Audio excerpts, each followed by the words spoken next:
Hello বন্ধুরা, স্বাগতম আপনাদের হেলথ ডিকোড ডাব্লিউবি চ্যানেলে। আজকের ভিডিওতে আমরা খুব গুরুত্বপূর্ণ একটি বিষয় আলোচনা করব। ভিটামিন D3 60K কী, এটা কখন খেতে হয়, শরীরে এর কাজ কী, ভিটামিন ডি কম হলে কি কি লক্ষণ দেখা যায় এবং অতিরিক্ত খেলে কি সাইড ইফেক্ট হতে পারে। এই ভিডিওটা শেষ পর্যন্ত দেখলে আপনি বুঝতে পারবেন ভিটামিন ডি নিয়ে সমস্ত কনফিউশন আপনার ক্লিয়ার হয়ে যাবে।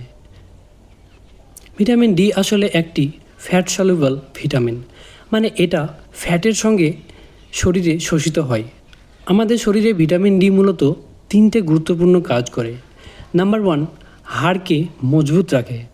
নাম্বার 2, ক্যালসিয়াম ও ফসফরাস শোষণ করা। নাম্বার 3, ইমিউন সিস্টেম শক্তিশালী করা। আমরা সূর্যের আলো থেকে ভিটামিন ডি পাই, তাই এটাকে সানশাইন ভিটামিনও বলা হয়। কিন্তু আজকের লাইফস্টাইলে রোদে আর কতজন বা যাচ্ছে বলেন? ঘরের ভেতরে বেশি থাকা, খাবারের ঘাটতি এবং বিভিন্ন কারণে অনেক মানুষের ভিটামিন ডি কমে যায়।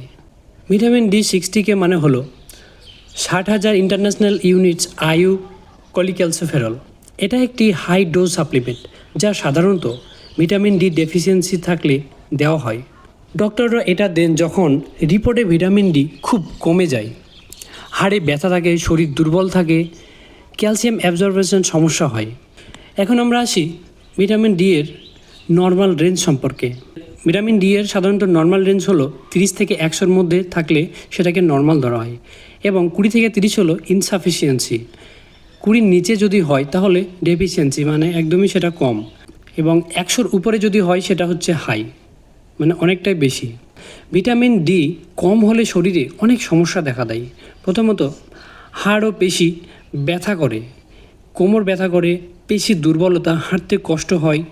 শরীরে সাধারণত লক্ষণ সবসময় ক্লান্তি লাগা, দুর্বলতা, কাজ করতে ইচ্ছে করে না, এবং মানসিক লক্ষণ মুড খারাপ থাকা, ইরিটেবিলিটি, মাঝে মাঝে ডিপ্রেশন ফিল হওয়া, এবং চুল পড়া, ইমিউনিটি কমে যাওয়া, বারবার ইনফেকশন হওয়া। এখন আসি ভিটামিন ডি 3 ডোজ সম্পর্কে। যেহেতু এটা হাই ডোজ, তার জন্য ডক্টররা মূলত সপ্তাহে একটা করে খেতে বলে। এটি সপ্তাহে একটা করে খাবার পরে, দুপুরে বা রাতে আপনি যখন ইচ্ছা খেতে পারেন। ফ্যাটের সঙ্গে এটা নিলে ভালো হয়, যেমন আপনার দুধের সঙ্গে নিলে বেশি ভালো হয়। প্রধানত ডক্টররা 2 মাস খেতে বলেন সপ্তাহে একটা করে, এবং তারপরে তার মেনটেন্যান্সের জন্য মাসে একটা করেও খেতে বলে, যাতে ভিটামিন ডি এর ব্যালেন্সটা বজায় রাখে। এটা তো গেল সাপ্লিমেন্ট। এবার ন্যাচারালভাবে ভিটামিন ডি যদি আপনি বাড়াতে চান, তাহলে আপনাকে সকাল 8টা থেকে 10টা রোদে 15 থেকে 20 মিনিট থাকতে হবে। ডিমের কুসুম খেতে হবে। মাছ, যেমন আপনার সার্ডিন, রুই, স্যামন, এইসব মাছ খেতে হবে। তারপর ফর্টিফাইড মিল্ক। এরপর আছে কিছু সাইড ইফেক্ট আছে, এবং এই সাইড ইফেক্ট মূলত বেশি কিছু সাইড ইফেক্ট থাকে না, যদিও কমন সাইড ইফেক্ট বেশি যদি হাই ডোজ হয়ে যায় তাহলে এটার কিছুটা সাইড ইফেক্ট হয়, যেমন বমি বমি ভাব, দুর্বলতা, মাথা ঘোরা, খিদে কমে যাওয়া, এইগুলোই। তাছাড়া ভিটামিন ডি এর বেশি সাইড ইফেক্ট নেই।